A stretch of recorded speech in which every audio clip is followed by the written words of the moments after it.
Anyway, I'm John Richards, and I have sort of two jobs. I'm president of Atheism UK. That's sort of my weekday job.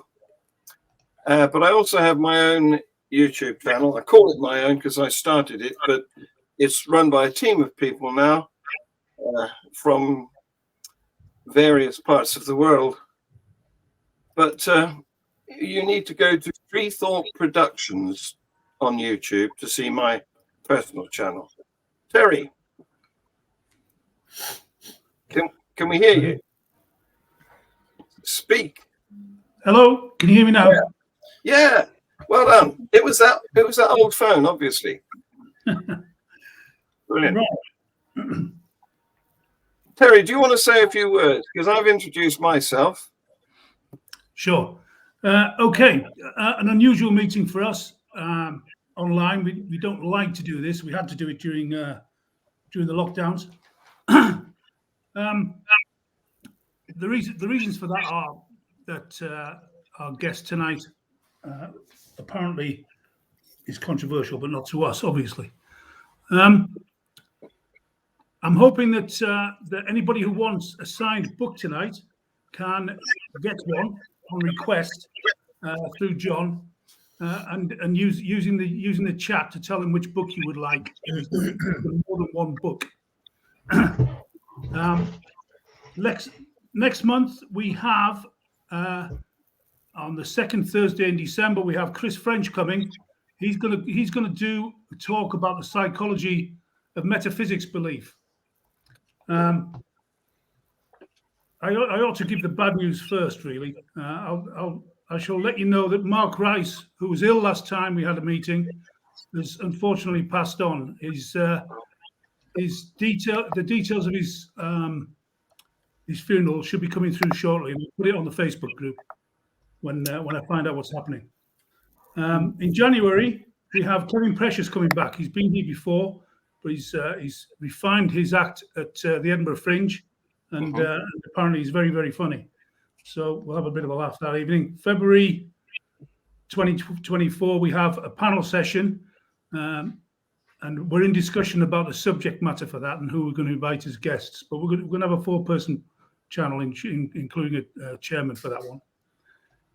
In March, our own Mark Hammonds, is going to do a talk on medical science. And then in April, we have an open mic night at the group. Hopefully, we will still be using the chapel as our meeting place.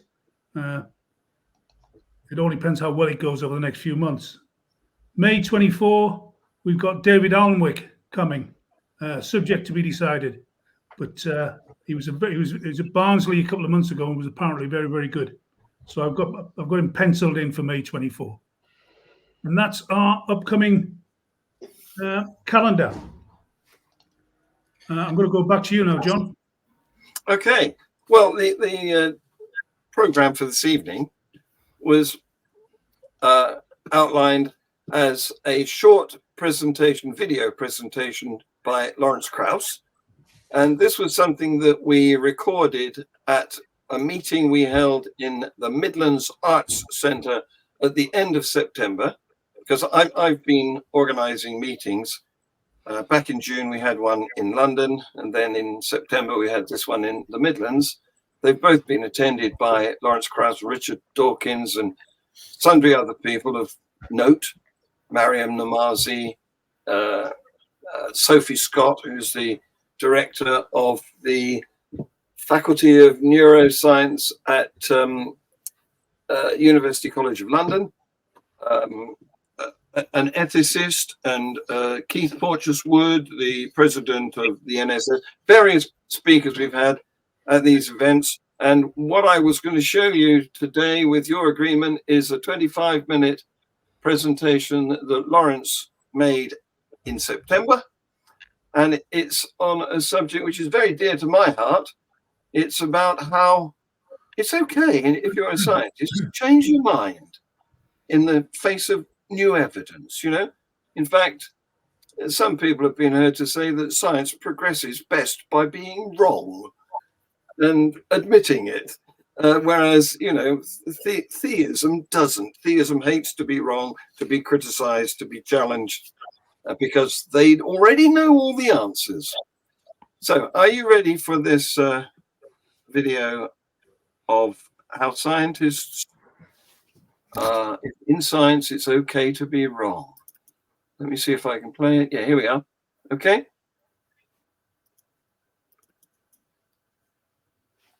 Happen in space and in time.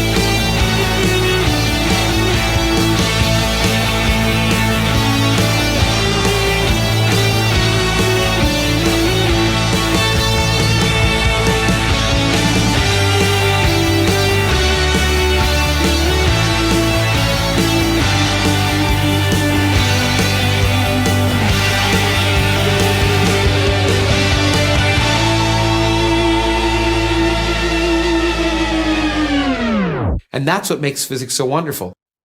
So, Lawrence, away you go. Okay, from the ridiculous to the sublime.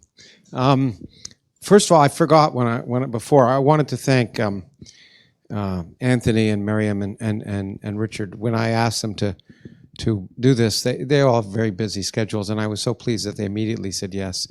And each of them, I mean, it's always a pleasure for me and an honor for me to be able to be on the same stage or whatever with them, because each of them in their own way is so eloquent and powerful about different ideas. And for you, those of you who haven't, every time I hear Miriam speak, I just love it because I'm go all fired up.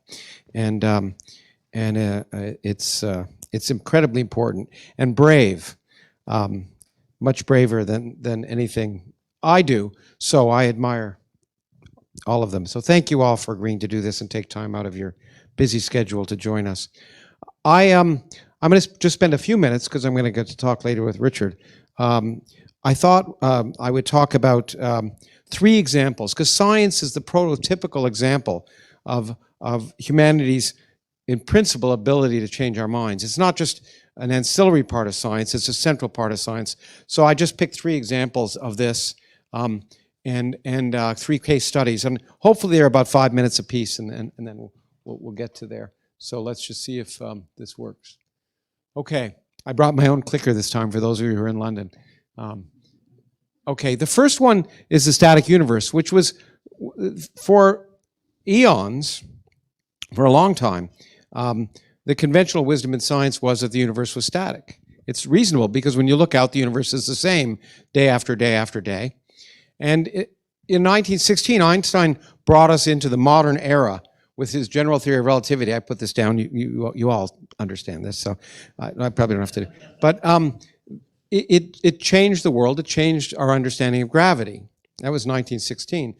But it didn't change our understanding of the universe at that point, and even for a long time afterwards. In 1925, this is a picture. I always ask, this is not our own galaxy. And I always ask people why, just to see if you're still awake. Okay. Yeah, we live in our own, most of us live in our own galaxy.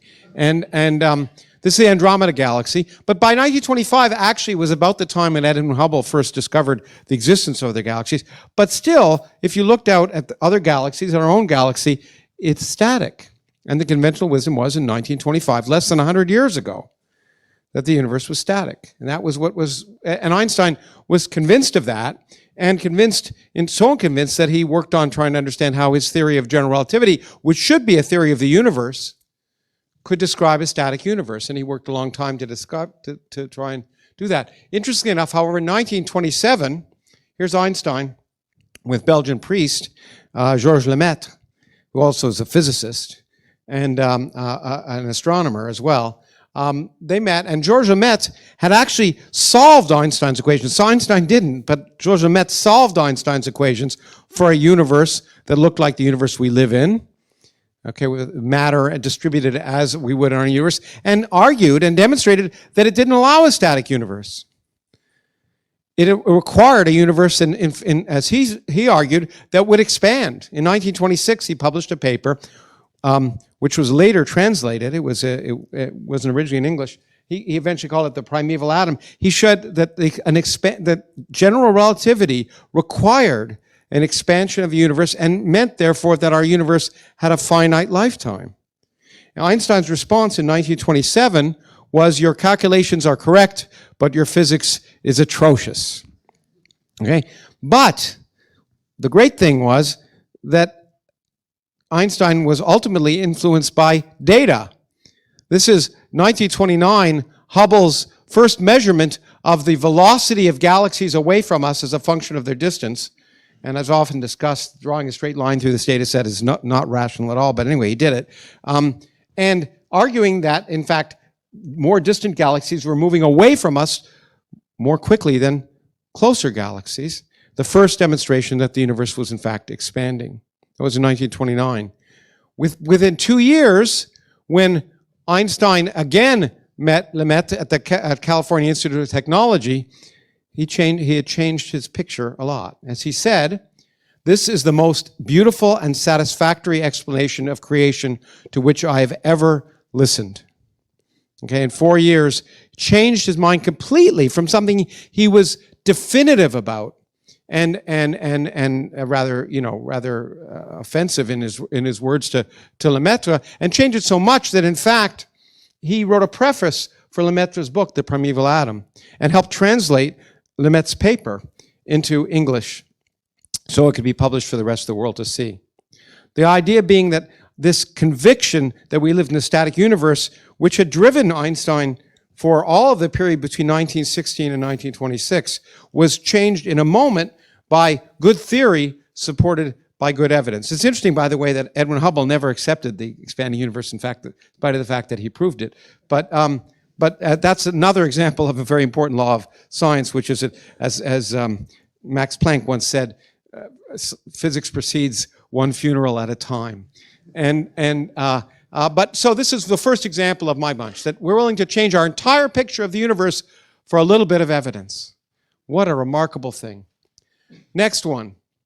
This is a little self-serving, but I'll be self-serving in this case. Dark matter and dark energy. I lived through this era. And as my entire career as a scientist, in some sense, spans this era. So what's omega? Omega is this quantity. Einstein's general relativity told us that space can be curved.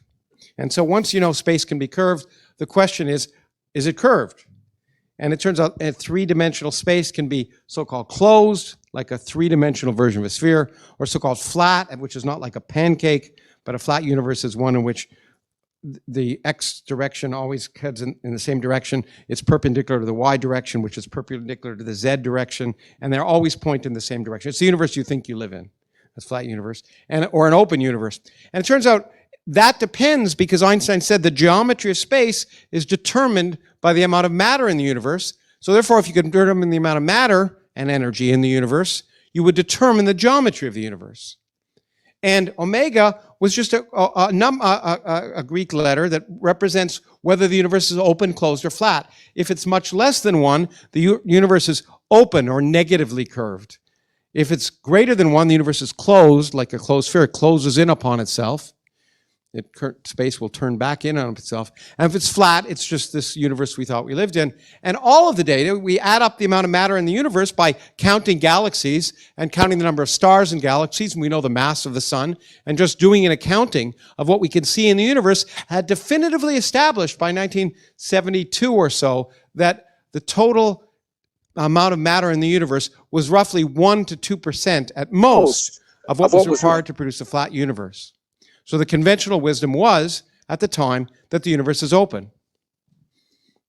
In the 1970s, Vera Rubin, who's passed away, but was a friend of mine and an amazing astronomer, showed that, in fact, Well, there's a significant undercounting here. It's quite simple. When you look out at the night sky, you see the things that shine, but you don't see the things that don't shine.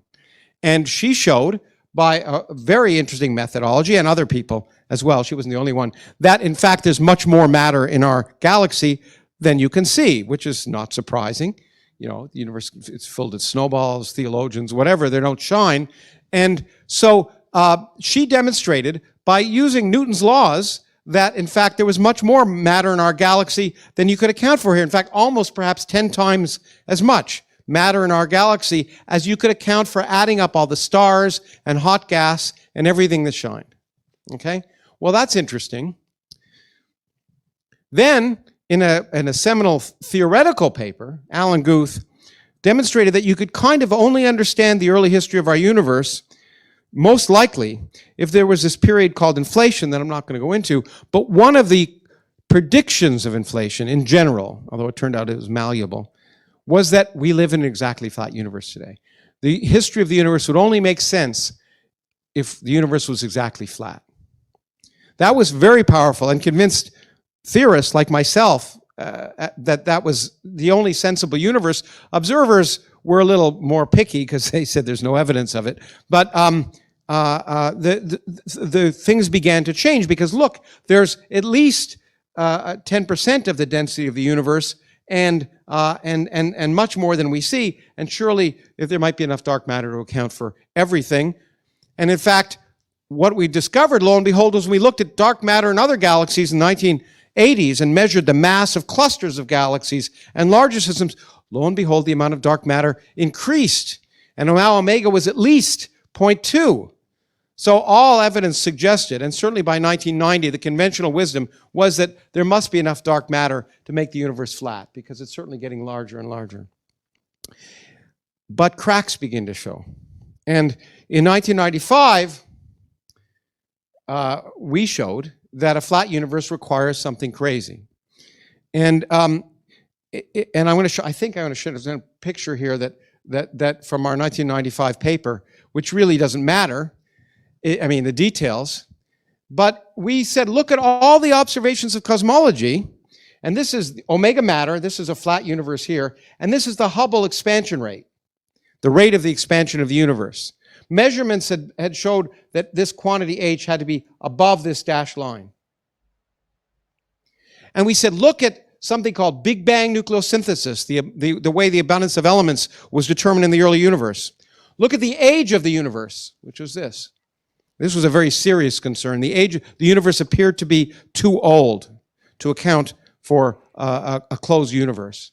You notice that the universe would get younger and younger the more and more matter you had in it. And evidence was that our galaxies appeared to be older than the universe because we knew our galaxy was at least 12 billion years old. And if you had, it turns out, if you had a flat universe full of matter and the Hubble constant was as large as it was, then the universe would be less than 10 billion years old. And it's embarrassing when the galaxy is older than the universe, okay?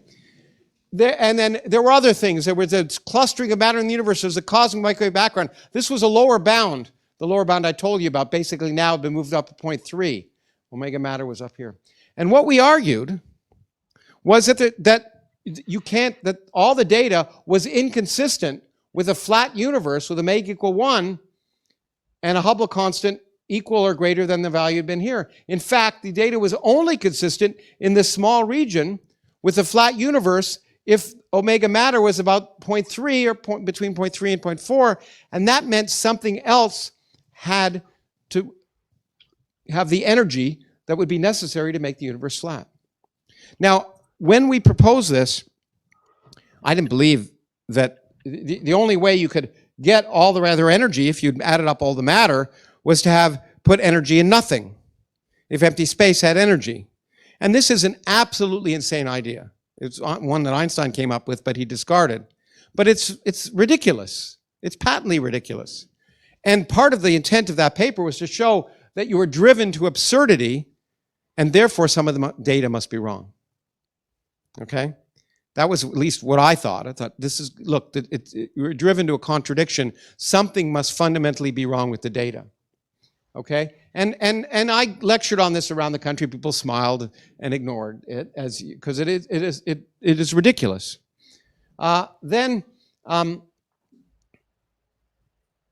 Oh yeah, I think we said we're currently facing a crisis. This was the last paragraph. A crisis in cosmology that is once again driving us to consider the possibility that the cosmological constant, that's the energy of empty space, is non-zero and dominates the energy density of the universe. The challenge this poses for fundamental physics is dramatic. If in this third event to invoke a cosmological constant, cosmologists are finally correct, the impact for understanding of both the universe and fundamental physics will be profound. Well, it was necessary to write that, but I didn't believe it, okay? Because I just knew it was ridiculous, okay? Because if you have energy in empty space, this equation of Einstein changes, and you have to have, and you add an extra term, and that's the energy of empty space. Why should empty space have energy? There's nothing there. But it appeared to be required that 70% of the energy in the universe resided in empty space if you want to make it consistent. And I have to say that in 1995, this notion was absurd because it violated our picture of what was sensible in the universe. In 1998, observers, and again, this is a complicated picture, measured the expansion rate of the universe. And the interesting thing is, if you put energy in empty space, it's gravitationally repulsive. It's not gravitationally attractive. And that would cause the expansion of the universe to speed up. And these observers have been trying to measure the rate at which the universe is slowing down, because gravity sucks, okay? And they tried to measure it by looking at distant objects, supernovae, across the universe, and to make this picture more understandable, draw a straight line through it and bring it horizontally. And what was expected was that the universe would be slowing down over time, which would be this dashed line. Instead, what the observers discovered in 1998 and 1999, to their shock and initial dismay, they later got very happy about it, it was very good to them, is that the universe was not slowing down, it was speeding up. And if you tried to fit the data, what would be the best fit? The best fit to the data was 30% of the energy of the universe was in matter and 70% was in empty space. Within 1 year, that was universally accepted. That insane reality, which we still don't understand, the biggest mystery in science is why should empty space have energy, is now the standard model of cosmology. And the observers who made this discovery within 10 years won the Nobel Prize for discovering, well, as I like to say, for confirming our prediction. But for discovering something, and it's perfectly reasonable because no one believed the prediction, but everyone believed the observations. Because it wasn't the only set of observations. It turned out that ultimately it was confirmed by other things as well. Because the data matters. Because what's sensible doesn't matter in science. It's what nature tells us. That's what we have to accept. If it doesn't make sense to us, it doesn't matter. What we like is not important. And that's the lesson from that. The final lesson of the three is, I think, important when it relates to religion, and I want to put it, because scientific truth, it's probably the least understood aspect, and I have to say many scientists don't understand this either, non-physicists at least. What the great successes, almost all, many of them done in England, the triumph of electromagnetism of James Clerk Maxwell and Michael Faraday, producing a theory that explained essentially everything we can see, everything that governs everything that's happening in this room. Gravity is irrelevant for the most part. The beautiful, beautiful theory, a triumph of physics. The most beautiful theory in physics, perhaps, electromagnetism. The understanding of Newton of gravity, which changed the world, ended the burning of witches, happily, people think, at least in Europe, by suggesting that bad effects probably had physical causes, not witches. If you could understand the motion of the planets around, if gravity was a single force that explained the dropping apples in an orchard in England, and also the orbits of Jupiter and the Earth and everything else around the sun, if a single theory could describe all of that, then surely we would be able to understand nature as being causal and physical effects having physical causes. And this is scientific truth. But what I want to point out to you is now we know there is no such thing as scientific truth in an absolute sense. And I think it's the biggest revolution because it really hits at the heart of what scientists really wanted to know about the universe. And I want to give you a brief 2-minute example before I end.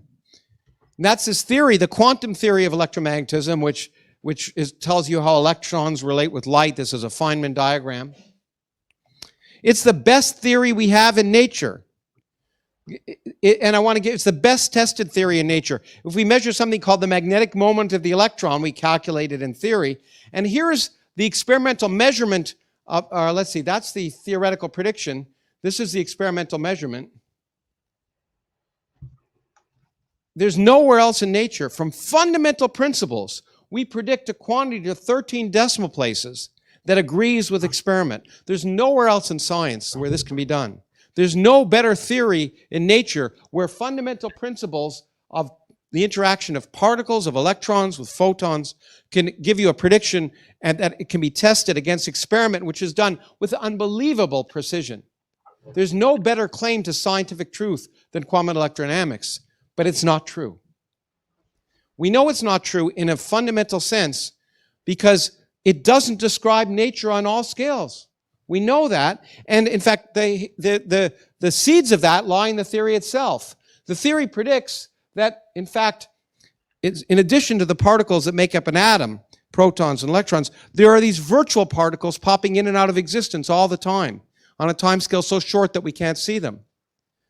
But those virtual particles have an effect. If we try and measure the charge on an electron, which is something fundamental, it should be fundamental, it depends on how you measure it. Because there are virtual particles popping in and out, antiparticle pairs popping in and out of existence. And if an electron-positron pair pops into space, the positron will want to hang out closer to the electron because it's attracted to it, and the negative charge will be pushed away from it. If we measure the charge on the electron on this scale, now we'll be measuring the fundamental charge plus the effect of all these positive charges.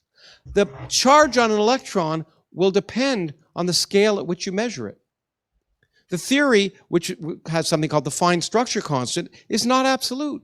It depends on the scale you measure it. In fact, if we look at it, we now know that actually all the forces in nature change in strength. And depending upon the energy scale you have or the distance scale you measure them, and maybe up here, maybe up there, they come together to be a new theory. There's no theory of science that we have in physics that is true on all scales. There is no fundamental scientific truth. All scientific theories are provisional. They explain perfectly the phenomena with which they're designed to explain. Newton's law of gravity explains cannonballs and rocket ships around Earth perfectly. You don't need Einstein. It's true today as it was back then. Electromagnetism works to allow us to create the technology on which everything we're doing today is based. But it's provisional. On that scale, it works. On a much smaller scale, electromagnetism doesn't even exist as a theory. It's unified with another theory called the weak interaction, and it looks very different. So we now have come to realize, kicking and screaming, that we who were searching for scientific truth, there is no absolute scientific truth. At least no known scientific theory applies on all scales. String theorists think they may have discovered a theory that does, but there's no evidence of that. And as Anthony described so beautifully, right now, we should be skeptical. So we must never stop being prepared to change our minds. I guess that's what I wanted to show you. Science, by an example, demonstrates that even when it comes to the most fundamental things we think about, a static universe, the nature of nothing, and the nature of truth, the things that many philosophers might say are immutable at some scale, that scientists have been willing to throw out those ideas like yesterday's newspaper when the universe tells us otherwise. And that is a paradigm. That's why science is such a useful example, I think, for the rest of the world, especially compared to religion, which is based on absolute truths, which of course aren't true. Thanks.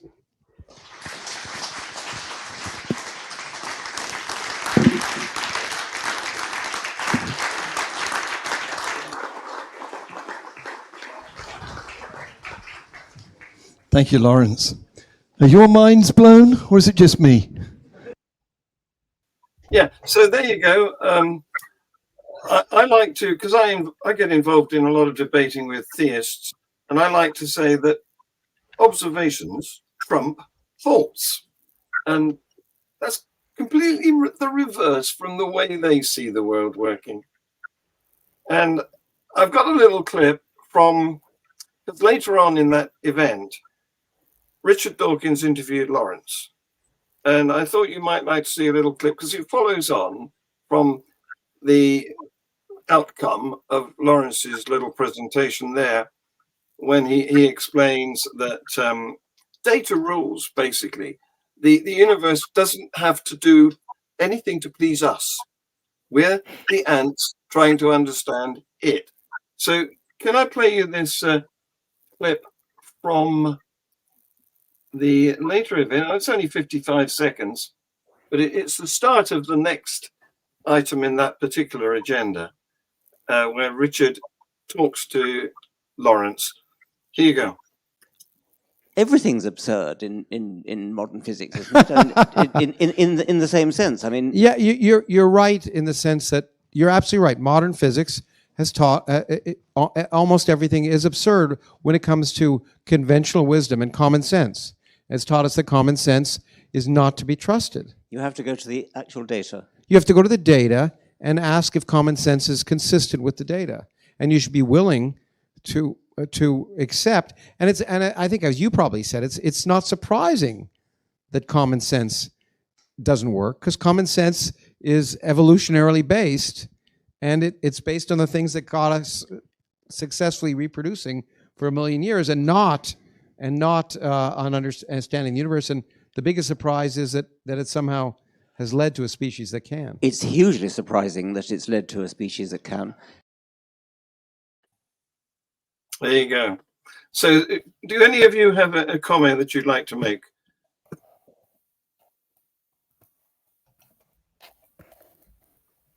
I'll have to unmute you. Oh, wait a minute. Yeah. Ian, you ready?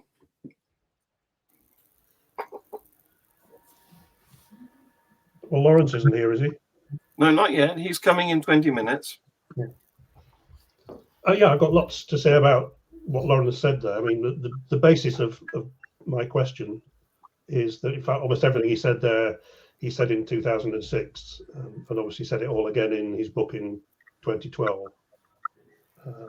So I've got some specific questions about the content of what he said. The generality that science is always contingent is obviously a given. So that's not, I don't consider that to be news. Hopefully not many people here do either. But the specific stuff about the changing of the understanding of cosmology and dark matter and dark energy and so on, obviously is a story that's been told many times now. Yeah, I think we've fallen into a bit of a fallow period. You know, science seems to progress in fits and starts, doesn't it? You have periods of no discoveries and then an outbreak of discoveries. Although I was in communication with Lawrence a couple of weeks ago because there was an announcement of something relevant to dark matter or dark energy, which seemed to overturn our entire current understanding of cosmology. So look out for that. Maybe everything's going to change. I like the little. This is in the private chat thing where we're messaging each other, so anybody who's watching on YouTube won't be able to see it. But Richard, you've messaged Ian saying, Ian, what you said about information transfer has stayed with me. It makes sense now. I think you are correct. Is there any chance that you could? Because I'm always. Stephen Hawking always used to talk about, and I don't know if it's related to this at all, I might have got completely the wrong end of the stick. You might have been talking about a computer issue, but I think you might be talking about something along the lines of what Stephen Hawking said about information can't be destroyed. And I never understood that. I don't know if I ever read anything in depth about it, but it was one of those things that I heard and thought, if I think about that long enough myself, I'll be able to work out what he means.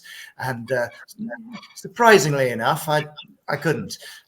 So I don't know if you're able to, if that's what you were talking about, and if you can shed any light on that. Quite frankly, I'm not quite sure exactly which point Richard's talking about, but my own metaphysics is information based.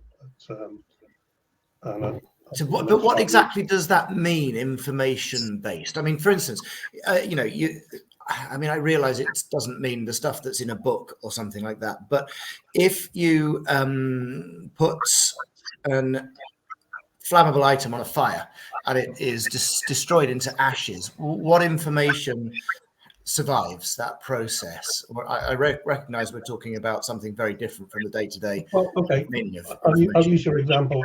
We're not going to get down to the metaphysics of it here, but that's a good example of information throwing a piece of paper on the fire. So basic, you know, Carnot, Boltzmann, entropy. Once you've burnt that piece of paper on the fire, it would take as many bits of information as there are physics to describe the actual position in space-time of all of those bits you've just created by burning it. But before you burnt it, it actually had a lot of order in it. Like it was a rectangular piece of paper with sides of certain length. So you could say an awful lot about the positions of all the paper molecules with relatively few pieces of information to describe the whole sheet of paper. So it was highly ordered. So it took a lot less information. So most description, in fact, most people in physics talk in terms of knowledge in any given system description. So I actually happen to think that sort of thinking is more fundamental than worrying about the particles and waves, which are just derived from the information. And that's nothing original to me. That's there's a whole school out there of that. In fact, I suspect Larry's part of it. But this is all completely orthogonal to anything I wanted to talk about tonight. Right. Okay. I'm sorry for taking us off in a different direction. Precisely. Yeah. In fact, I'd be interested just to ask Richard directly, when you said that, which particular point were you referring to, Richard? Right. Richard, come on. Hi. I hope you can hear me okay. Yeah. Essentially, I could have all this wrong. One of the things that's really misunderstood when people talk about the speed of light, for example, is that it's really an exchange of information, and it means that information itself can't be transferred faster than the speed of light, according to the physics that they tell us is probably right for now. And I was thinking about that really, and the way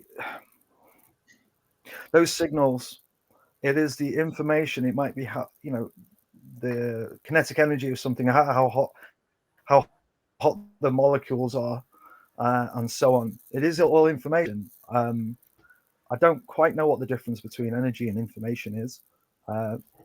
Ian, you think about this all the time. I don't, but there's something going on there that I think you've got a really good point. That the information flow between systems is the key, perhaps, to what's going on.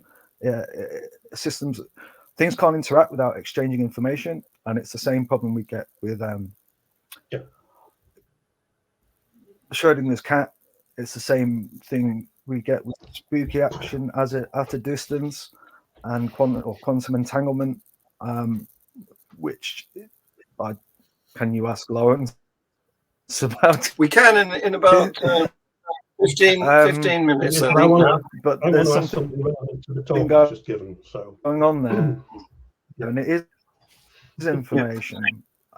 It's just not the kind of information that maybe it is, but it's, if we think of it, you tell me, but not that you came to talk about this. The thing is, guys, that Lawrence is very busy, and I've scheduled an hour slot with him. He's just spent 4 weeks away from home presenting in California, I think. So he's got a mountain of stuff on his desk to catch up with. But he's allocated us from 8:30 to 9:30, and so he'll be here soon. I've been emailing with him in the last few minutes, and he's ready lining himself up to appear at the appointed hour. But Ian, what you said was very interesting, because you talked about particles of paper and stuff, and how somebody else. When the paper's burnt, they're more dispersed than they were as a single sheet of paper. But what about, I mean, I'm not a physicist. It's pretty obvious I'm not a physicist. What about before there were any particles? I mean, if our current understanding of cosmology is correct, there was a time when, before matter had, open quotes, condensed out of the original energy. So what was the state of information at that stage? Was it zero, and has it been increasing ever since? No, there was something before there were particles, and there was something before there were waves. And in fact, that's the area of Lawrence's expertise, of course. And in fact, the whole of his book, Something from Nothing, or A Universe from Nothing, is about that process. And he's here. You want me to bring him in? Yeah, do that. Lawrence, welcome. Hi there. I'm trying a first, which is to use my iPhone instead of my computer to connect because I think you want me to use this light box later. But so in any case, if you don't intend that, then I can always switch to my computer, which has a better camera. Anyway. Well, it's working fine at the moment, Lawrence. So first of all, thank you very much for your time tonight. Sure. Tonight here. And we've already started the show. We've shown your presentation that you delivered at Midlands Arts Centre at the end of September. And since then we've been discussing various issues. And I think Ian is a person here who would like to ask you some specific questions. I overheard the discussion about nothing in just the last minute or two. Yeah. Anyway. Okay. Well. All right. Hi, Lawrence. Thanks for coming to talk to us. It's great. Sure. I followed your work for quite a while, actually. Probably since Maybe about better. Go on. 2006. Sorry, I'm. So I know a lot of the. Sorry, I'm being led away from my question at the moment. I've lots of other things. But one of the things, when I talk about your book, I'm talking about your 2012 book, The Universe from Nothing. I thought that was the case. But I've been following you for quite a long time before that. And I know a lot of people criticize the fact that it's not from nothing, it's from empty space, and empty space isn't nothing. Well, that's not true. People who criticize for that reason haven't read the book. But anyway. Yeah. Well, of course, talking afterward doesn't help too much in that. But my question has nothing to do with that. My question has something to do with something you said with John Brockman back in 2006 and was published on his Edge site, which was one of the things that got me quite interested in you. Okay. So I'm doing this off the cuff now. So Sure, no worries. Basically, at that time, one of the things you said, in your talk that you've just given us, and in fact in that talk at that time, you mentioned lots of things that appeared crazy, that needed more evidence to change the model, that science was using for the cosmos. Yes, sorry, I screwed things up. But go on, I'm listening to you in spite of the fact that I'm. One of the things in that 2006 talk was this so-called an anthropic anomaly in the cosmic microwave background.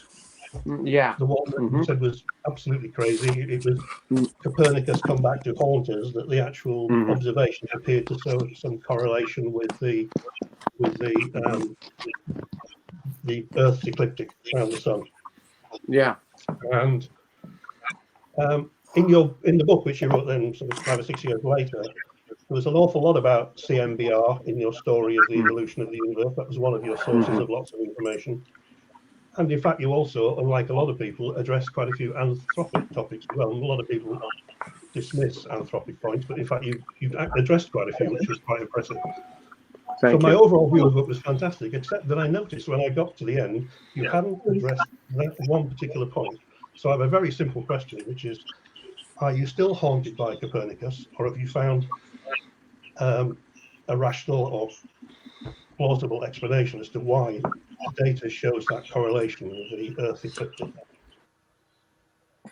I guess my answer is it doesn't bother me anymore, because as far as I can tell, that anomaly was early on in the analysis of the cosmic microwave background, and it's not an issue that people talk about anymore.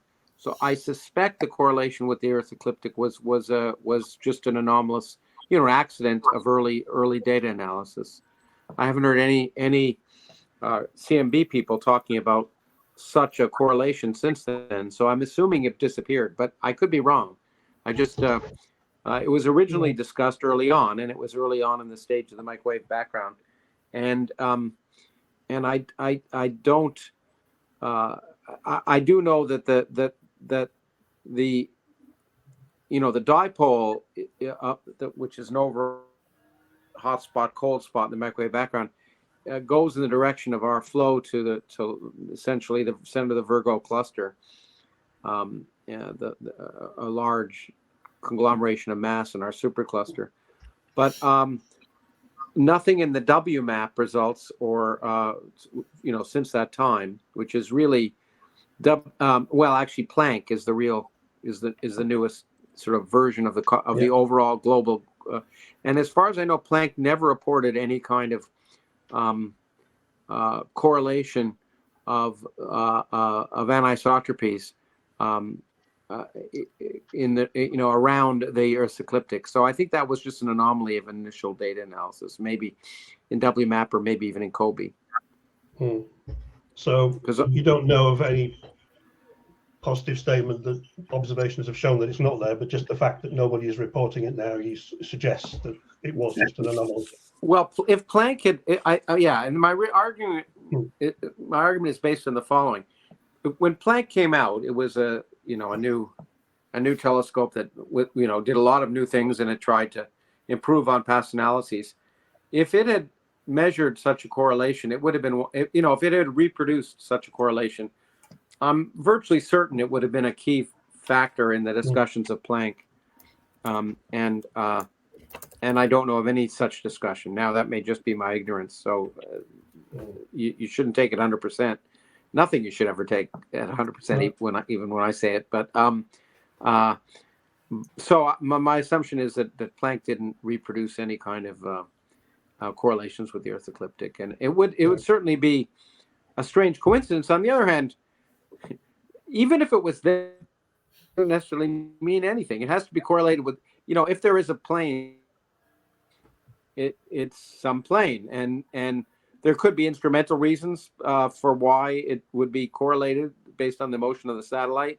There could be lots of systematic effects, or it could just be a cosmic accident. We have one cosmic microwave background measurement. If we could move to a different part of the galaxy and make other measurements, then we would have more than one. But we have one, and with one measurement, it's hard to say what's an accident and what's significant. But in any case, I just don't think it's there. But even if it were, it wouldn't bother me, because first of all, as I say, there can be lots of systematic effects. There are lots of things in the telescope that are correlated with the Earth's ecliptic. Its orbit, it's orbiting around the sun. So if you had to imagine if you ask yourself, if there's a systematic effect, what plane is it going to be correlated to? What would be surprising would be as if it wasn't correlated to the plane of our galaxy, or of our orbit around the sun. And so I think it's fair to say that, therefore, that it's finding such a thing, even if it were there, would not be a surprise. Interesting. Okay. Next. Okay. I mean, a lot of people made a lot of it, and I wish, I talked about it because it was a surprise when it first came out, but that's all it was a surprise. It wasn't earth-shattering to me, at least.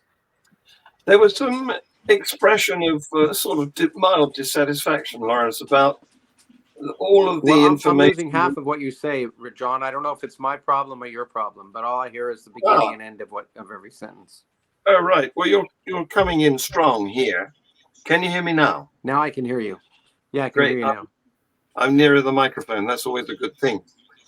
Yeah, so there was some mild dissatisfaction expressed that quite a lot of the information that we're taking as being up to date was already known in 2006. And are we going through a fallow period? Is there about to be another leap forward? Oh, and what about, because after you came over in September, I think you were probably still in flight.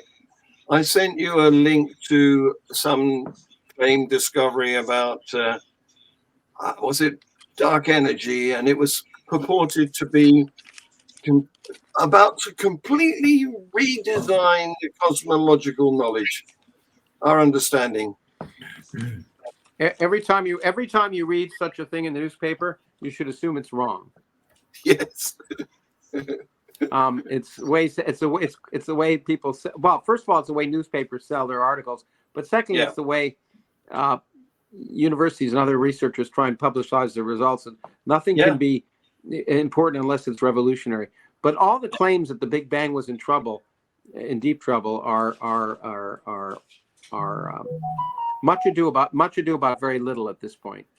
There are surprises and anomalies, but there would be what would be more surprising, is if when we open a new window on the universe, like the James Webb Space Telescope, there weren't anomalies and surprises, because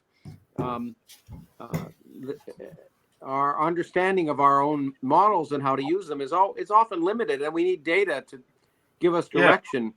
And I can tell you in my career, and I think I've written about this, but in fact, I'm sure I have, that at least 4 times in that I can think of in my career, dark matter has been destroyed by a claimed observation. Suddenly the standard model of dark matter disagrees with observations. And then it would turn out that what the problem was that people's calculations based on that model were naive. And once you realize that there could be other effects, and it turned out it was even a better evidence for dark matter. I often say that that's almost evidence for belief, when something is resurrected from the dead, as dark matter has been, not once, not like Jesus, but maybe 5 times. It's almost more reason to believe in it.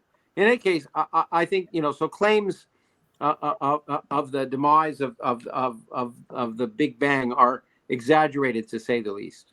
Now, your statement about there not being anything, there's lots of things, but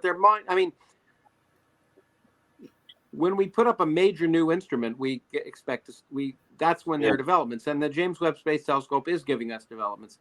But the basic picture is, you're right, it's being refined, and there are certain anomalies, there are certain things we need to try and understand, but nothing, in my mind, substantively has changed our picture since the early 2000s. But that's not surprising. I mean, to expect a major breakthroughs every year is naive at the very least. Major breakthroughs happen. Changes in our picture happen at best, every 50 years on average, if anything. And so science is mostly incremental. It really proceeds by baby steps, almost always. And what's happening is baby steps are improving our picture, allowing us to test the ideas firmer, look for anomalies to see if there's any issues. Sure, what didn't exist in 2005, but which exists now, is this tension between different ways of measuring the Hubble constant, the discovery that galaxies are emerging earlier than previously thought. These are important bits of new evidence that are causing us to examine our models more carefully. I don't think at this point either of them is revolutionary, but it remains to be seen. Younger galaxies than there should be. Richard, come on. Why aren't you coming? You'll have to unmute yourself, I think, Richard. Hello, Lawrence. Thanks. Lawrence. Hi. Lawrence, you talked about the resurrection of the Big Bang, which handily ties into my question, really. It seems that Roger Penrose has become a Hindu, and he's convinced that the Big Bang is one of a cycle, a samsara, that is constantly repeated, which I don't, whether it's true or not. How would we ever know? Would be my question. Can you? Well, it's a good question. Well, it's a good question. Roger is a very smart guy. pure theoretical mathematical constructs are where his genius really shines. But one of the ways you might know, and I think this is one of the things that at one claimed evidence for, and it was later shown that a proper analysis, in fact, ruled it out, was that you might, if you might imagine on very large scales, for some way, if the universe went through a cycle, that there may be some remnant in the, once again, in the cosmic microwave background at larger scales. And I think he claimed to see some evidence for that. Also evidence for topology of the universe. Both are wrong. But I think you're right. It's a really, it's a difficult issue to say, how could we show that this idea is wrong? One of the things I would have to say is you'd have to have it, in order for more people than just Roger to believe in it, or to at least think it might be reasonable, is you'd actually have to have a theoretical reason for why it should be happening. You'd have to have some theory based on physics that would predict such a thing to happen, and there is none. Roger has to invent a for this thing to happen. So physics as we know it predicts such a phenomenon. Therefore, it really is highly suspicious. And you know, if, as Sagan might have said, extraordinary claims require extraordinary evidence. But I think one of the ways you might one of the ways you might look for it, and this has been argued not by Roger but by another group who argued for a cyclic universe called the ekperiodic universe, which my friend Mike Turner says ekperiodic is Greek for bad theory. But anyway, the ekperiodic universe people have argued that in fact one of the signatures of their picture is that you would not have gravitational waves from such a picture from the early universe. Now we haven't seen them yet, and so that doesn't say. But it might be a distinction. If you discovered them, it would certainly be a strong argument against this. Also, they argue that the spectrum of fluctuations that we should see today should have a different well, the spectrum should be different. It should have a different exponent, as we call it. The scaling exponent should be different. It should be greater than 1 rather than less than 1. And as far as I know, the evidence is it's less than 1. So there may be, you know, for specific models, there may be telltale signatures like the gravitational wave background or the spectrum of fluctuations of matter and radiation. But of course, that requires each model to make predictions rather than to be vague and not make any predictions. But at the very basis, I think my own feeling about cosmological models, about using particle physics or even general relativity, is that if you make a change, the change has to be motivated by something other than trying to find a difference from the standard Big Bang. There should be, in order to be kosher, there should be some other reason that you've introduced this modification, or you should at least have some theoretical reason from fundamental physics principles why you're driven in that direction, instead of trying to find a kludge that might allow a different picture of the Big Bang. Because, you know, you're fitting the data after observations, and it's not really the best way to come up with an underlying fundamental theory. So unless you have you know, that's true for many models of dark matter, which have no good basis in particle physics, but people invent them to try and fit the cosmological data. That's not, when I hear that, I turn my ears off usually, because I'd rather hear, because what really matters to me is when particle physics predicts a new elementary particle, and then when you do the calculations, you find out that the particle could be dark matter. That's interesting.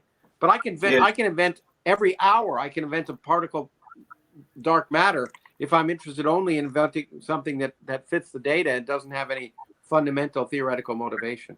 And Roger's ideas, as far as I can tell, which I talked about, if you listen to my podcast with Roger, and some people obviously thought I might have been too hard on him. I think he can handle it.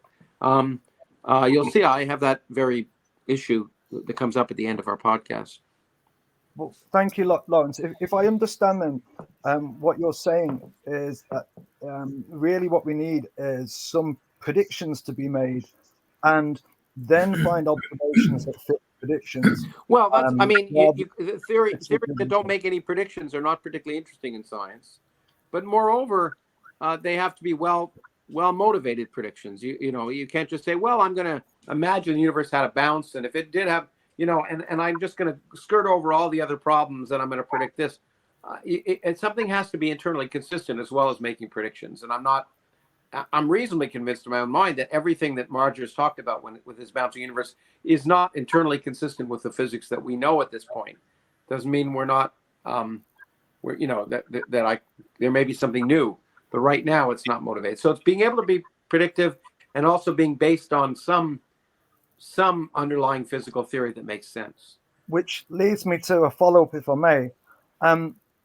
Roger, if I stay with what you said, Roger would then be getting entranced by the romanticism of an idea. And in a similar way, is string theory the same mistake? That it's no, I don't think so. No, string theory. No. It's you know, I read a whole book about it called Hiding in the Mirror. String theory was full of hype and unsatisfied, unrequited love, perhaps, but it was motivated by fundamental thinking about the underlying physical principles that underlie all the known forces in nature, led people to the idea of string theory.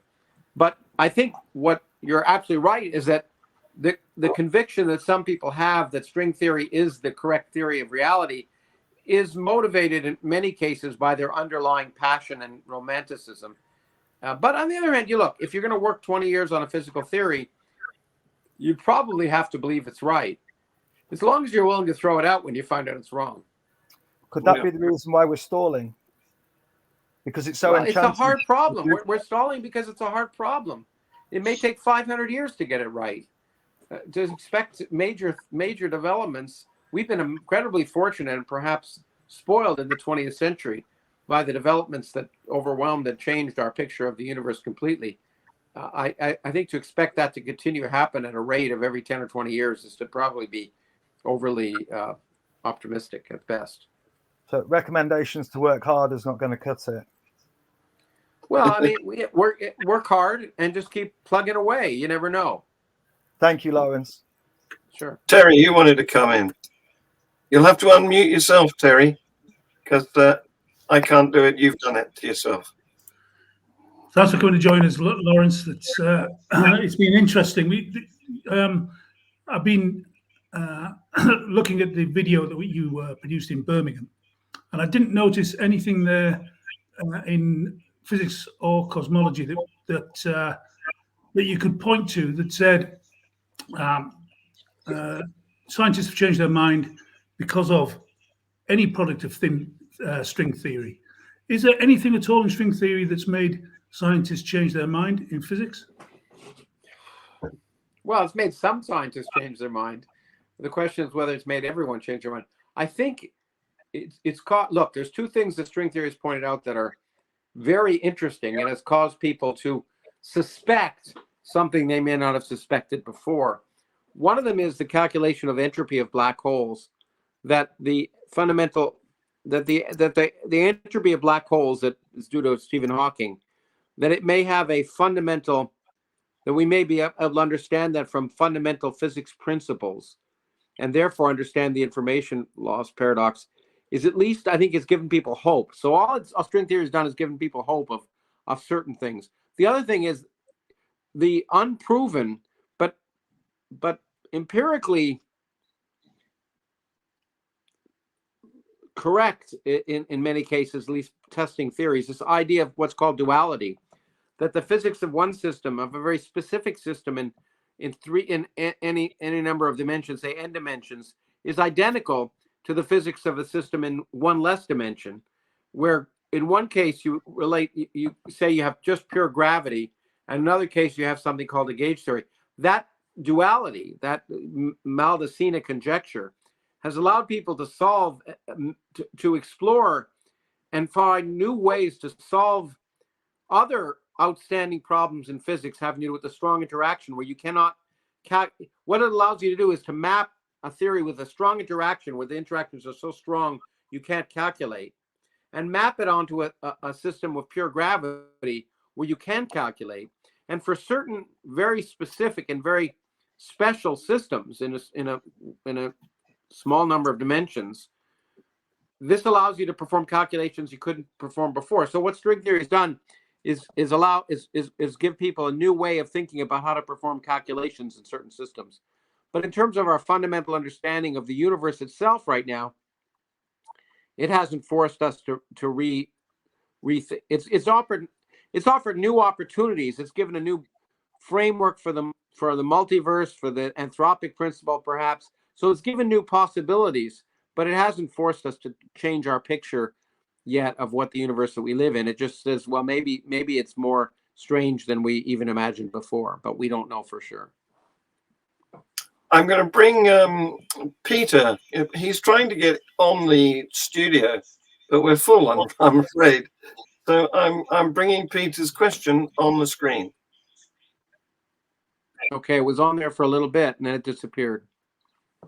So here it is. I argue with creationists who say, how did it start? Assuming universal causality, so God. I say quantum particles popped in and out of existence. Why not baby universes? Is my argument a good one? Yes. It's basically the argument I presented in the universe from nothing. So, Peter, it's a good argument. Good. And later on, if you're interested, we should be able to get you a copy of the universe from nothing. So I'd like to just say a word or two about this. We were planning, I'm not sure whether it's going to happen because we haven't had a chance to test it, Lawrence and I, but we were planning to get him to sign a book plate that I would then print and stick into one of his books and post it to you. But we haven't had a chance to check out whether the light bulb is successful. So I'm thinking, since we've got limited time here, what we can do is take your messages and then subsequently ask Lawrence if he'll write them and send them to me, and then I can print them and include them in a book to you. Well, sure, we could do that. I did test the light box myself to make sure I could see it on my phone and see my hand, but I didn't know exactly what you wanted me to do with my hand. Take a blank piece of paper and write something. Yeah, that's the idea. Do you want to try it now then? I've got various backgrounds. I had a white background. I had let me just use a different image here. Let me just see if I can change the camera. Hold on. Oh, the camera. I'm going to see if I can do. Hold on. No, let's see. Fortunately, I just want to see if I can switch the camera that I use for it's because I was using the camera on my back of my phone to see things, and I don't know if StreamYard allows me to use the back camera. It'll let you use either camera, front or back.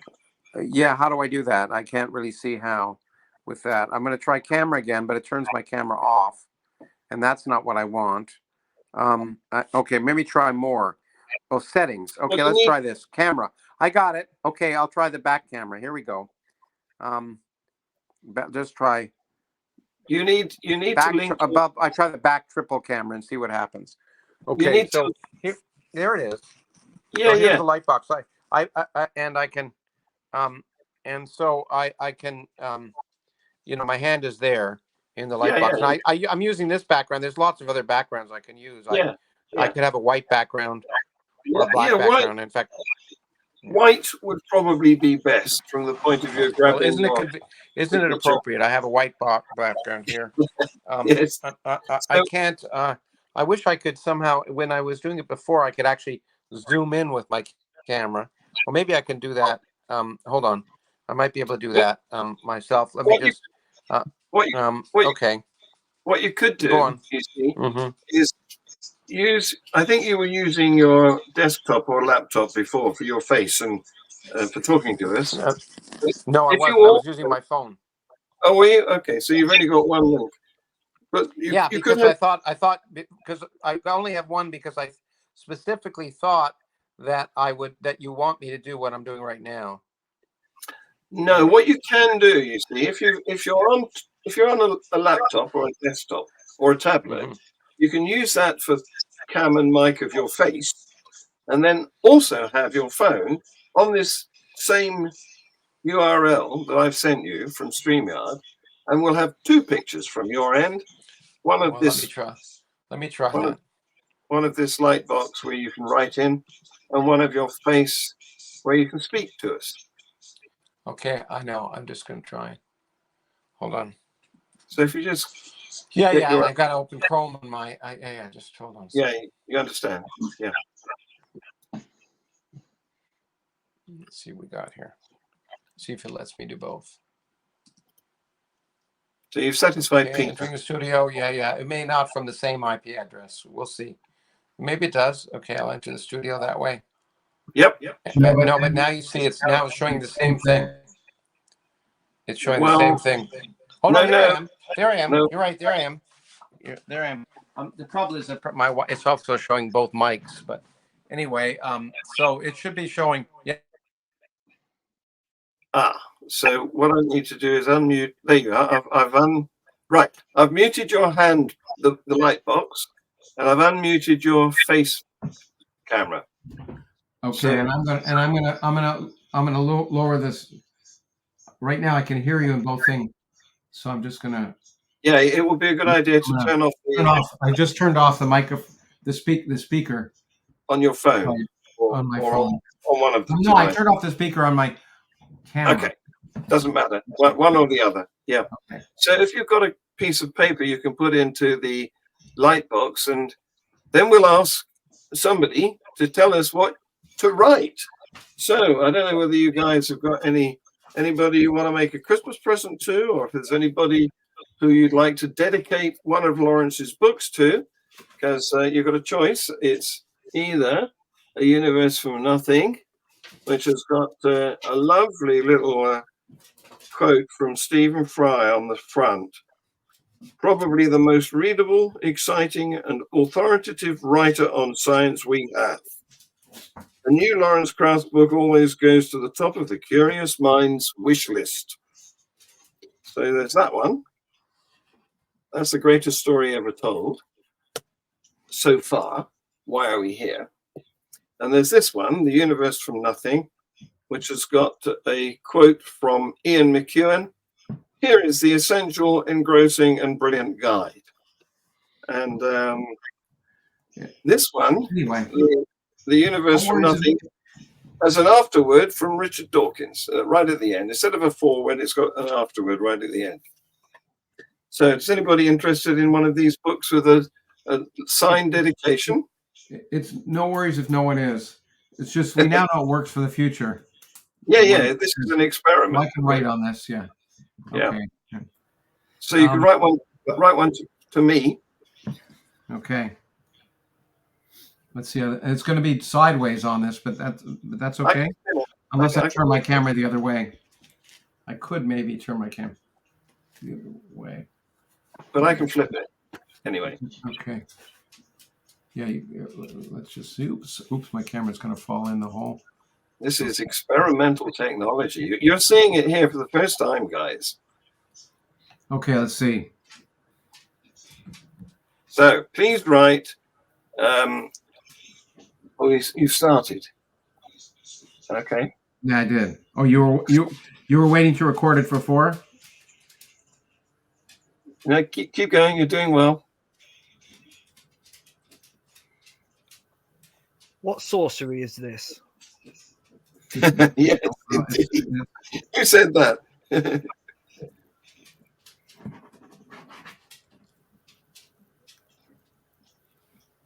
There we go. This Says, isn't thanks for science expanding my wonderful? technological box of tools. Look at this. Science is wonderful. I'm going to screen grab that. You'll hear me do it. There you go. And now I can print that onto sticky back paper and put it in the book. This is the technology of the future here today. Burn the witches. So Okay, well, we tried it and it worked. Yeah. I'm glad it wasn't a complete waste of time and money for you to send this. I'd like So- one, please. But, Anthony, yeah, what do you want, Anthony? are we done with that, Richard, though? could just- No, keep the light box, please. Okay. No, I mean, I was going to, I keep hearing an echo because I'm coming in in your screen. So if we don't need it, I'd like to turn off my computer and just use my phone. Okay. Well, that then all you right? won't be able to use the light box, will you? 'Cause- Well, I will. If we need it, I'll start up again now that we have the technology.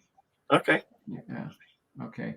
Let me I'm, just. I'm, I'm thinking the solution to that would be to turn the speaker off on your phone and just hear yourself over your laptop, desktop, whatever you're using. Yeah. Right now, actually, I'm not hearing you over my computer. I'm hearing you from one of yours, I think, because I've turned off the sound on my computer, but I'm hearing it. I mean, I could. You'll If be I hearing tried us the other way real- around. Hold on. Okay, talk. Okay, can you hear me? Yes, we can. Yep. Okay. Okay, now I can only hear you on my computer, not through my phone. That's good. Right. Well, actually, I'm still hearing something, but okay. Okay. Right. Well, Right. So, Anthony, I you mean, want I, to say? I'm hearing it through you, John. I hate to say it, but I'm still here, even with my phone off. I'm hearing, unfortunately, the resonance of my computer in my ears. So I don't know what it is, but let me just turn off the StreamYard and then get back to this. Hold on. Let's just. He's turned off his. He's bumped himself out of the studio. Well, we nearly got there, didn't we? So, what were you going to ask him to write, Anthony? Did you have a message? I wasn't going to ask him to write anything other than just it'd be great if Lawrence could. I think I said Richard just then. I meant to say Lawrence. If Lawrence could just write, what he would normally write in a book if he's signing it for somebody. I was going to tell him my name. That's the only bit that I was going to contribute. Yeah. Okay. Well, hopefully he'll join. Yeah. If he does, I'd love to get a copy of the I'm not familiar with the titles, but the one about the universe from nothing. Yeah. Partly because it looks nice and short. It is thinner. Yes. Yeah, I might be able to cope with that. Okay. Well, I want to tell you that there is a cost to this, I'm afraid, because yes, I've invested in a pile of books. Well, I was not going to ask about that sort of thing in this conversation, but I assumed that was going to be the case. Yeah. I'd have to pay. You need to know it's a tenner. That's the standard price for the book. Brilliant. But there's a small shipping charge, which is let's have a look. Courtesy of Her Majesty. Oh no, not Her Majesty anymore, is it? Oh. The Royal Post Office. The shipping is $2.50. Okay, brilliant. So what I'm going to do, PayPal you or something. You could, or I could put an invoice in the package. What do you like? What do you prefer?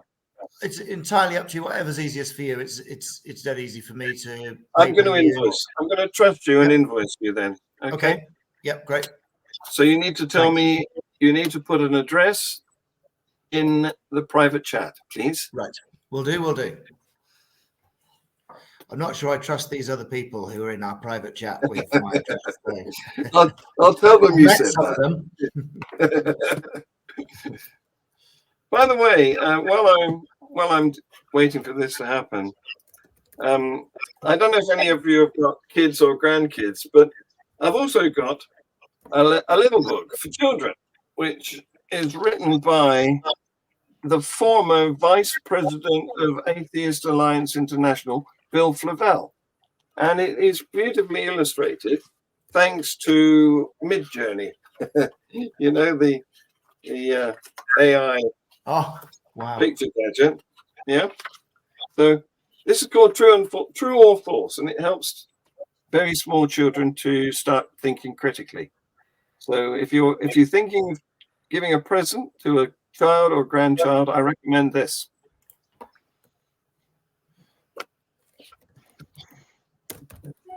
Lawrence is back. Hello, Lawrence.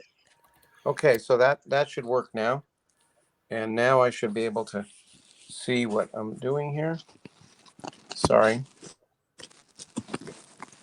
Oh, I think I'm Yeah. going to use the back triple camera. Hold on. Back Okay. But we dual haven't camera, got. back triple camera. We've only got one of you, though. We've only got your phone. We don't have. That's all right. That's all you need. Is one of me. Okay. Let me see. Is it okay? There we go. Is that there? Can you see it? Yep. Okay. I'll be happy to do this again if you want. But I wrote to Michael. I hope you enjoyed this. That it helps you in your discussions with true believers. Best, Lawrence Krauss. Yeah. Do we have a Michael? Oh, isn't it Michael? I thought it was Michael. Okay, I'll do this I hope that again. wasn't your last bit of paper, Lawrence. No, it isn't. I'm just going to get another one. Just hold on a second. I can find some blank pieces of paper.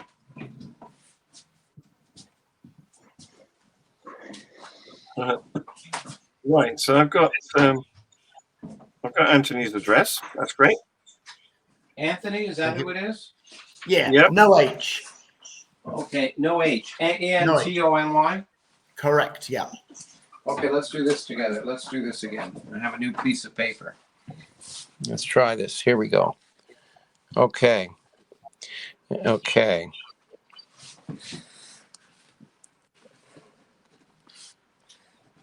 To Anthony. Yep. I'll write this bigger now. I hope you enjoy and that it helps in your discussions with true believers. It's hard for me to write when I can't quite see what I'm doing, but I'm leaning over the edge so I can see what I'm writing. Great. We can see it. And I'm going to grab it. There we go. Fantastic. Thank you very much, Lawrence. Much appreciated. Got it. My pleasure. Okay. My pleasure. Nigel wants one too, please, Lawrence. Can you do Okay. one for Can I do one Nigel? like that, upside down? Or maybe I should do one like that where, hold on, I know what I can do. Yeah. Okay, Nigel. Lawrence is folding space. I'm folding space. I'm just tearing off this into small. There we go. Because you're going to be able to take a screen grab of just what I write. So there we go. Yep. Okay. Mm-hmm. Do you have a message, Nigel? Nigel isn't in the studio. He's in the audience. Can you ask him what he wants? Lawrence, if I can put in there, what Nigel would like is... I can't hear you, John. Speak closer. He would That was like... Richard. Go ahead, Richard. For my uncle, Ashley Longdon, and I will spell that. I got it. Okay, hold on a second. Who's this for, Nigel or Richard? This is for Nigel. Okay, for Nigel. Hold on, Nigel? Yes. Okay. And it's to my uncle, Ashley Longdon. To my uncle? Yep. Oh, how about I'm going to write to your uncle? To your uncle, because it's from me. To your uncle. To your uncle. Well, how about to Uncle Ashley Longdon? Longden. Well, I've written no to your uncle. Ashley, Ashley. Yes. Ashley. And how do you spell last name? Longden. Long, and then you dropped out. Den. Langdon. Longdon. Yeah. Okay. With my very best wishes,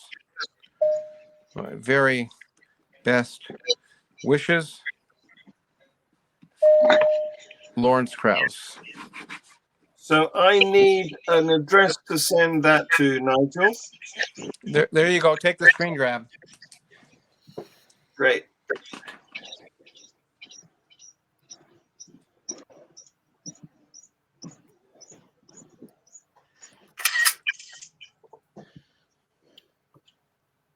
That's done. Okay.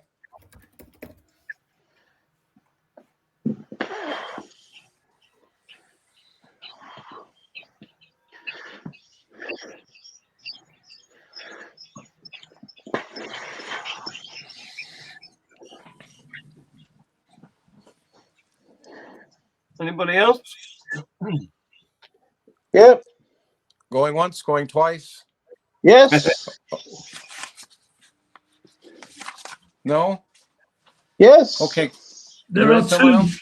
There are two in the private chat. One for me and one for Mark Hammond. Okay. Okay. Hold on. I'm gonna get another blank piece of paper here. And if you're worried about your address, it won't be shown. The chat will not be revealed when this is made into a podcast, if we use it for that. Okay. Who am I writing it to?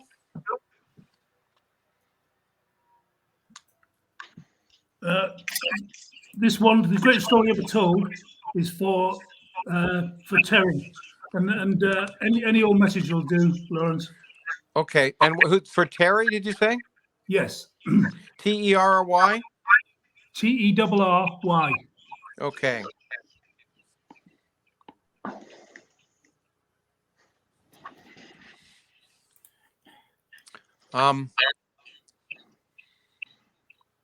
Okay. Is it for Christmas or anything like that?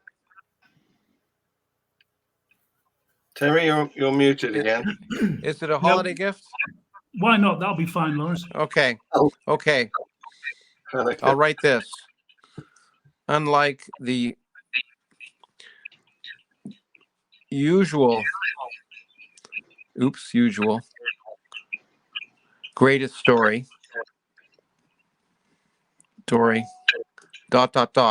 told during the holidays,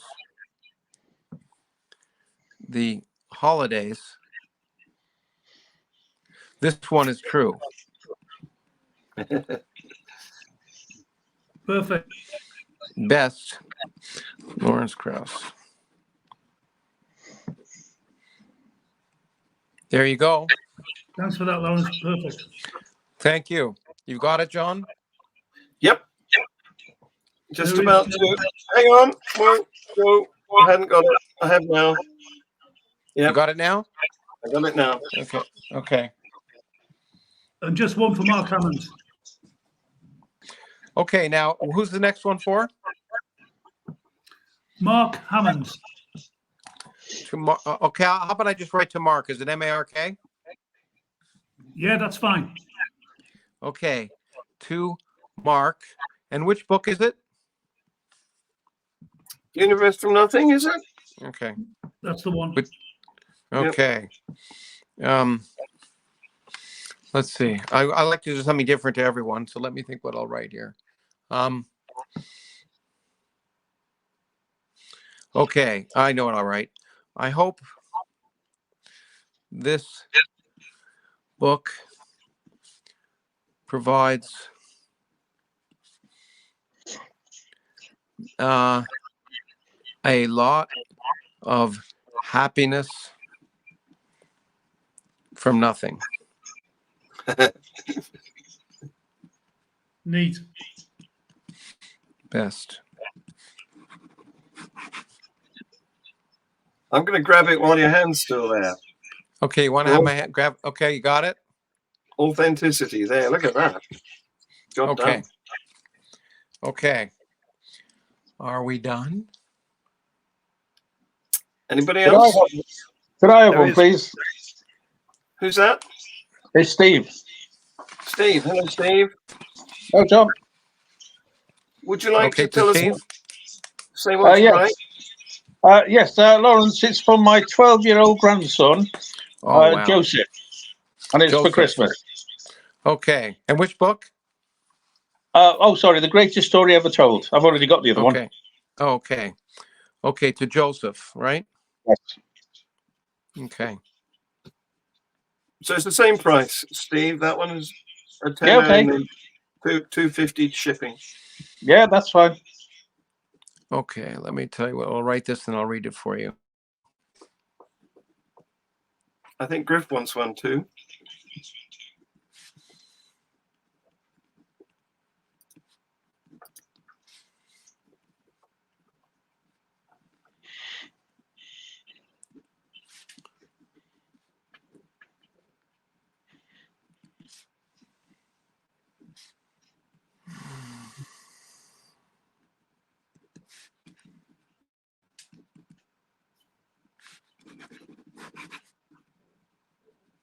Okay. What I wrote here was, I hope this book inspires you to one day make the greatest story even greater. Oh, That's brilliant. Thank you, Lawrence. Thank you. Sorry, Okay. Lawrence. Sorry, I realise your hand must be getting tired. Could you please write one more for Spencer? It's for his son. For whose son? We just need to Andrew. Keep doing good science. Okay. great. To Andrew, keep doing good science. Okay. Hold To on. I Andrew, have to. sure. Hold on. No worries. Steve, can you give me an address? We will Yes. I'll sort the address out with you. Yeah. Okay. Piece of paper here. And it's to Andrew, keep on doing good science. To Andrew, keep doing good science. Okay. To Andrew, keep doing good science.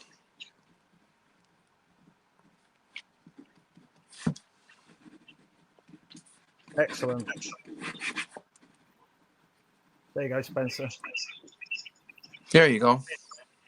Okay. Thank you. Okay, you got it? Got it. Yep. Okay. Are we done? Who else? Not sure.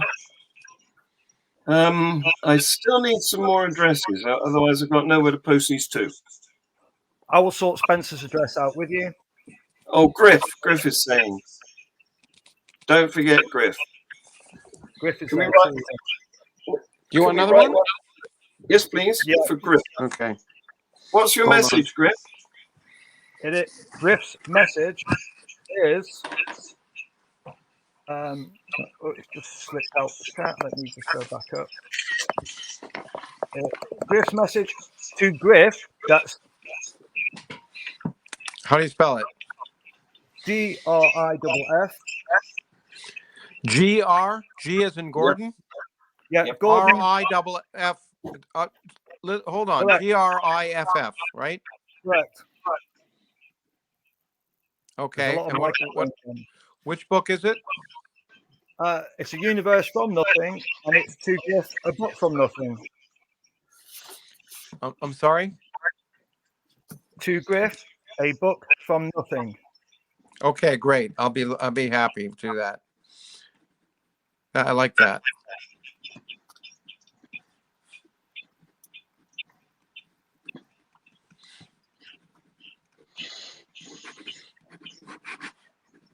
Excellent. Right. So Steve. There you go. Steve, which book did you want? The greatest story ever told. Right. Okay. And want one more now for Steve? Now we've done Steve. Oh, okay. Okay, so we've done Steve. Okay, are we done? Should I? I think we might be. Okay, going once, going twice. I'm now moving the camera. Excellent. Okay. Great. I have a question back on topic, if I may. Yeah. Sure. My question, and I think with what we've seen, there's a lot of microphones on. My question, with what we've seen with some of the interesting things about the coronavirus, we have seen publications, high-end publications, publishing things about spectrums that may not exist. We have glaciologists saying that There is not enough feminism in glaciology, and that's why they're melting. And that kind of problem. And it's very hard now to trust peer review. If you'll just indulge me a second. There's a gentleman called Greg Semenza, not to be confused with the athlete Semenya. He's a professor of genetic medicine and director of the vascular program at Johns Hopkins Institute for Cell Engineering at Baltimore. 2019 Nobel Prize winner in physiology on discoveries of how cells sense and adapt to oxygen availability. I believe there was some talk about using oxygen to zap cells, which kind of makes sense. However, this gentleman has now had, I think it's 10 papers retracted. I had a look at what's been going on. He's been faking Western blot tests, repeating images of tests, and cutting and pasting them. And he still managed to get a Nobel Prize for it. So he's on 10 retractions now, including 2019 Nobel Prize for his immunoblots are identical images. And he's agreed to all 10 retractions. When it comes to things that we have no idea about, which for most of us is everything that you do and whatever, how can we read peer review and trust it anymore? I think it's one of the biggest problems we're facing, not least because of what you said earlier about the way media, they sell headlines. I know that every time a scientist says something, it's couched in a whole load of clauses and probabilities, and this is our best understanding at the moment. That is not how it's transmitted on media. And especially the theists, they go, you said this and now you said that. Well, yeah, but when we said that, it was couched in all these things. What do we do, Lawrence? Because I know that is biology, but we know the problem goes deep. What do we do? Here's what you just do. like Here's how you trust science. Where are we at with this? How do we navigate? I'll tell you. Not be an expert in all these things. Well, you can't be an expert in everything. Here's what you do. You always are skeptical. Always be skeptical of individual scientists. But the great thing about science is, the whole point of what makes science so powerful is it overcomes individual scientists. Individual scientists have biases, have problems, have desires for, petty foibles of everything. They're human, which is a secret that most people don't realize. And therefore, one has to be skeptical of individual scientists. But the great thing about science is the whole scientific process and the whole scientific method is meant to overcome that. Because yes, false claims get made, but what happens is eventually they're checked by other people, and the community that will find out what works and what doesn't work. Because if it's an extraordinary claim that's made, other people will try and check it, and eventually that dialectic that occurs, because science is a community, not a set of individuals, it will eventually overcome that, and we'll find out what's right and wrong. So Lawrence, science proceeds eventually getting rid of all the nonsense and separates the wheat from the chaff by the scientific process.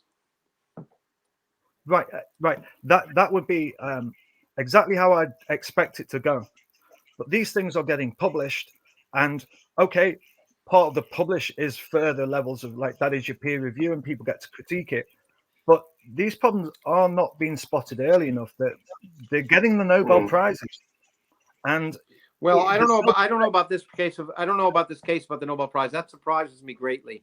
I haven't followed it. Usually the Nobel Committee, I know I nominated for years the Nobel Prize, and I know the Nobel Committee. 2019. And they usually do an incredibly good job of checking things. Every now and then they too make mistakes, but they do a very good job of checking and trying to verify everything, and often too good a job so that many people who might have deserved the prize haven't gotten it, or else it's 40 years later before they get it. But the point is, look, ever since I've been a scientist, that's over 40 years, I've realized that stuff that's in scientific journals isn't a lot of it's garbage.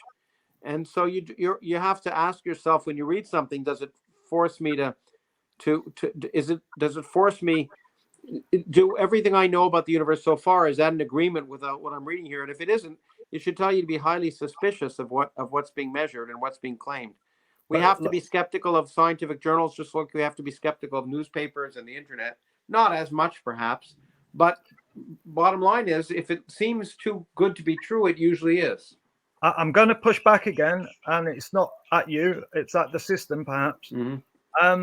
This Nobel Prize winner, Greg Semenza, worked on the mRNA COVID vaccines, and he got his physiology or medicine prize.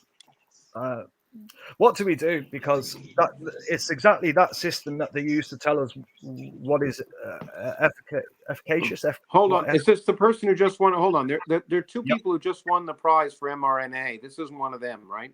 No, but well, I'll read it again.